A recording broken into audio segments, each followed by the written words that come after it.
آج پوری دنیور بلکہ پوری گلگت بلتستان سوگوار ہے. اس کے پیچھے کچھ وجوہات ہیں. وجوہات یہ ہے کہ حکومت وقت کی نااہلی. حکومت وقت کی نااہلی.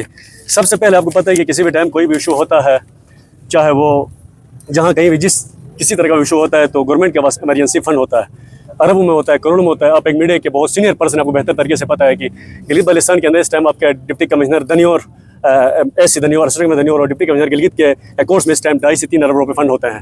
ٹوٹل ہمیں جو فنڈ چاہیے تھا وہ 2 سے 2.5-3 کروڑ روپے درکار تھے, جو ہمیں پرووائڈ نہیں ہو گئے. تو ہمارے والنٹیئرس نے گنٹی پہ چلے کے جا کے کام کیا, اور اس حد تک ہم مجبور ہو گئے کہ نہ کوئی اسسٹنٹ کمشنر ہمیں نظر آیا, نہ کوئی ڈپٹی کمشنر ہمیں نظر آیا. اگر یہ لعنتی اور یہ سہولت کار ہمیں نظر آئے تو صرف ٹک ٹاک تک اور فیس بک تک نظر آئے, اور اس کے بعد ٹک ٹاک اور فیس بک بنا کے اپنا کرائٹیریا کر کے ادھر سے چلے گئے. تو ہمارے جو زمیندار لوگ تھے, جن کا ٹوٹل اوورال جو گسر بسر چولہے جلتا تھا وہ چہری کی درخت اور اپنے مال مویشی کے دودھ سے ہوتا تھا.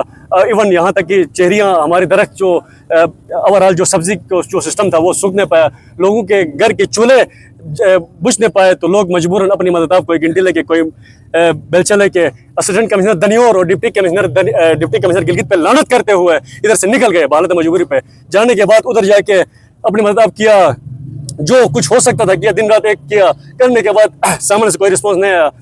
اپنی مدد آپ چائے تک اپنی جیب سے پرووائڈ کر کے, ملک پیک تک, چاول تک اپنی مدد آپ کر کے, کھا پی کے یہ کام کر کے یہاں تک پہنچ گئے.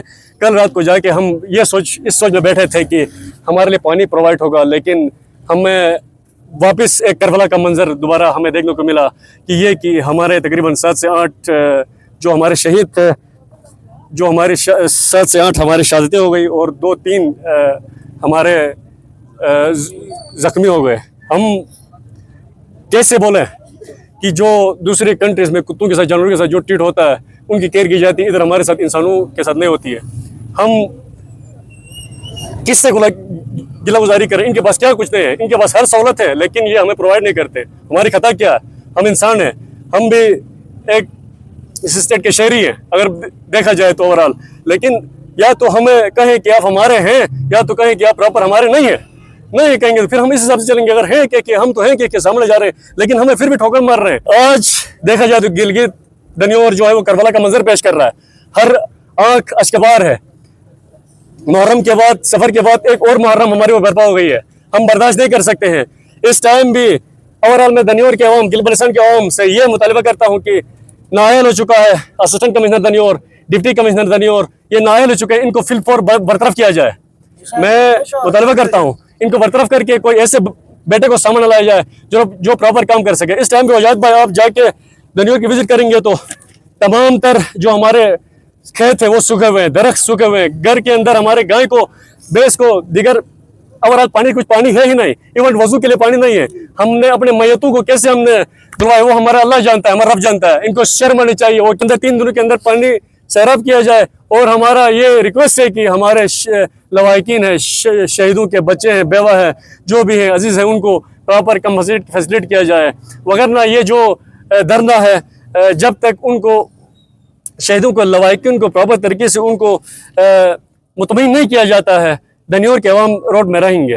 اگر وقت پہ دنیور نالہ کو واگزار کرانے کے لیے, بحال کرنے کے لیے اقدامات کیے جاتے, جو مشینری جیسا کہ مجاہد بھائی نے آپ کو ایکسپلین کیا, مشینری درکار تھی وہ مہیا کی جاتی, فنڈز دیے جاتے, تو میں سمجھتا ہوں 1 ہفتے 1.5 ہفتے میں دنیور کی آبادی کو پانی مل سکتا تھا. حکومت کی طرف سے نااہلی کا مظاہرہ کیا گیا, اور میں سمجھتا ہوں یہ مجرمانہ بے حسی بھی ہے کہ 22 دنوں تک سی ایم سیکٹریٹ سے محض چند کلومیٹر دور یہ نالہ ہے, کہیں دور کسی اندر وادی میں نہیں ہے. یہاں چاہتے تو ود ان ویکس یہ سارٹ آؤٹ ہو سکتا تھا. آپ جیسے مجاہد بھائی نے کہا, آج میں دعا کے لیے اندر دنیور کا اندرون پورا وزٹ کیا, آپ حیران ہوں گے, فصلیں سوکھ رہی ہیں, درخت سوکھ رہے ہیں. تو لامحلہ میں بھی ایک چھوٹا سا زمیندار ہوں, میں بھی اپنی زمین کو جب سوکھتا ہوا دیکھوں گا تو میں خود نکل پڑوں گا. میں حکومت وقت کا انتظار نہیں کروں گا. شاید یہی جذبہ لے کر ہمارے یہ نوجوان مجبوری کی حالت میں کر نالے میں گئے, اپنی مدد آپ کے تحت وہاں انہوں نے کام شروع کیا اور اس سانحے کا شکار ہو گئے. تو اب مدعا یہ ہے کہ سب سے پہلے ان 6-7 جو ہمارے شہداء ہیں ان کو کمپلیٹ شہداء پیکج دیا جائے. ان کی اس عظیم قربانی